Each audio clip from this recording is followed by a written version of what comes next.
Fox News Alert and U.S. officials, intelligence officials, are reportedly finding that North Korea already has produced a miniaturized nuclear warhead, one, small enough and light enough to fit inside missiles. Let me pick that up for you. This report coming from the Washington Post.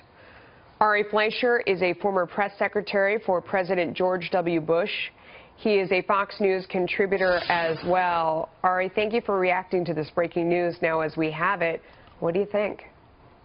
Well, frankly, I think there's only three options. One is you acquiesce and you hope that your missile defense system works and you accept North Korea as a nuclear power. Two is you use the military to take them out, knowing all the grave risks that brings to the United States and to our ally in South Korea and potentially Japan.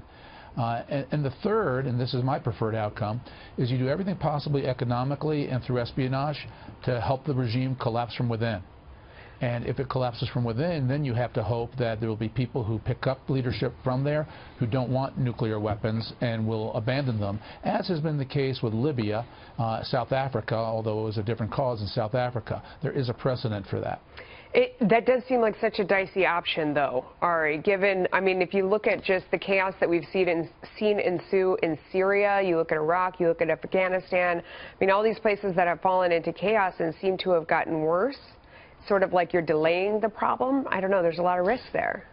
Well, you know, after the Soviet Union fell, Kazakhstan and Ukraine had nuclear weapons, and the new leadership in those now independent republics decided they didn't want nuclear weapons, and so they entered into a peaceful arrangement with the world and no longer have them. So I don't give up hope that that third scenario is the best scenario, but if it's not, Melissa, then frankly it's either a military incursion the United States would have to lead, which would be one huge military operation, or secondly, you acquiesce. You accept the fact that North Korea is a nuclear power that has the ability, like the Soviet Union did and like Russia now does and China does, to hit cities throughout the United States. Are we as Americans prepared to accept that from North Korea? That's a big question. You know, and one of the really difficult things about the path that you suggested is that tipping point. You know, when you decide that you've pressed for long enough, you've tried for hard enough, and they've gotten out of control and it's time to move in and do something, because some would say it's this point now where it seems like they've picked up the final piece of the puzzle to really, you know, inflict pain and war and death on American soil. Well, it's also a recognition that all the norms that we thought would fight proliferation don't really work.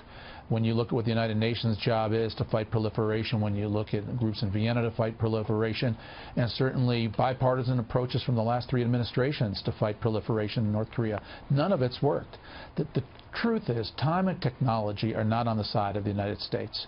Terrorists and other rogue nations are able to acquire technology that previously they couldn't over time, and that's where I look at missile defense and things that Israel has and other nations have, the United States has with that we must develop to protect ourselves against a worst-case scenario.